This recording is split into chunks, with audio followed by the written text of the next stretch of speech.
Bonjour Latifa Benari. Bonjour. Merci d'être avec nous. Vous êtes la fondatrice, présidente de l'Ange Bleu. C'est une association qui est un peu particulière parce qu'elle aide à la fois les victimes d'actes pédophiles et les pédophiles abstinents eux-mêmes pour les aider à prendre la parole sur les problèmes qu'ils peuvent rencontrer. Vous ne serez pas cet après-midi à la Sorbonne. C'est une affaire Villefontaine qui, pour vous, est une affaire exceptionnelle ou finalement qui traduit parfaitement tous les problèmes qu'il peut y avoir en ce moment sur le suivi, l'accompagnement des pédophiles. En effet, cette affaire de directeur est très représentative de ce qui se passe en France et dans le monde. Seulement, on a toujours ignoré la prévention. Pourtant, c'est un mot qui a été utilisé depuis des années, mais la prévention réelle du premier passage à l'acte n'existe pas, puisque depuis 17 ans, je tire la sonnette d'alarme pour dire faites quelque chose pour les pédophiles, puisque je suis la première et je reste toujours la seule association qui offre cette aide pour les pédophiles, comme vous l'avez dit, mais tout ça, c'est ceux qui sont passés à l'acte et grâce au travail des médias. Vous avez une pile d'enveloppe, on ne le voit pas encore à l'antenne, vous pouvez le lever un petit peu. Voilà. Oui. On va voir l'épaisseur de votre pile d'enveloppe. Donc le travail des médias a introduit... Parce que ça, ce sont des pédophiles qui sont passés à l'acte ou non, il n'y a pas que les pédophiles. Donc je voudrais juste préciser que la pédophilie est une orientation sexuelle. Elle n'est pas liée aux actes, puisque la majorité des pédophiles qui font appel à moi ne sont pas passés à l'acte. Donc ils ne sont pas délinquants. On fait beaucoup l'amalgame entre le délinquant et le pédophile. Ici, la moitié sont hétérosexuels, mais ils ont enfreint la loi envers des enfants.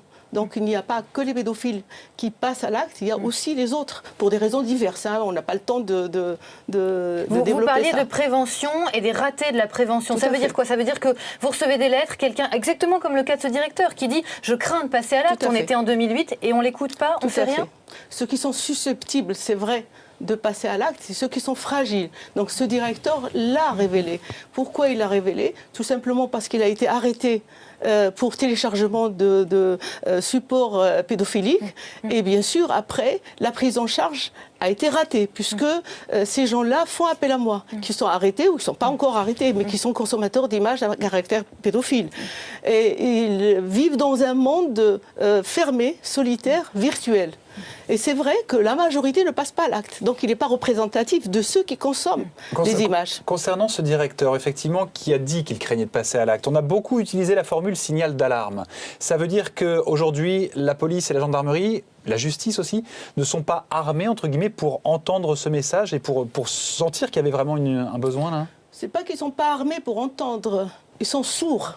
Ils sont sourds pour l'entendre, puisque j'ai depuis des années expliqué comment faire pour aider ces gens à ne pas passer à l'acte.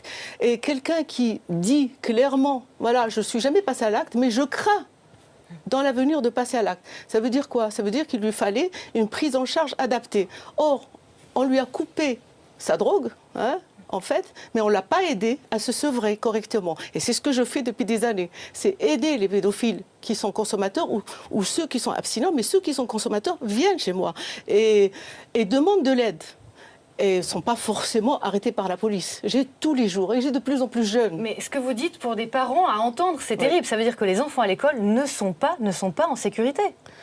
Alors, j'ai envie de vous dire que les pédophiles eux-mêmes étaient des enfants. Qu'est-ce qu'on fait pour que ces enfants... mais aujourd'hui, les victimes, ce sont les élèves. Oui, mais il y a les victimes, il y a les pédophiles. Donc, l'avenir, il est comme ça.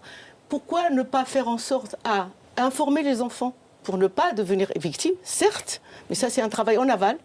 Et qu'est-ce qu'on fait en amont pour qu'il n'y ait pas de victimes? Oui, je vous pose la question, parce que je ne suis pas forcément rassurée à vous entendre. Oui, mais les parents, d'ailleurs, je salue l'avocat de la partie civile qui a expliqué que le problème réside dans la solitude et le secret. Si on pouvait aider ces gens à sortir de l'ombre et à les aider, et non pas justement les sanctionner parce qu'ils vont révéler ce qu'ils ressentent, le problème est là. Alors, vous parlez des politiques. Le sentiment d'indignation qui est affiché, qui est joué régulièrement, est utilisé souvent par les hommes et femmes politiques. Et ça vous rend furieuse, on le sent bien. Merci infiniment Latifa Benari. On vous rappelle, cette rencontre cet après-midi à la Sorbonne, il y aura à la fois le monde de l'éducation, le monde de la justice. Il y aura beaucoup de choses à se dire après l'affaire de Villefontaine dans l'Isère.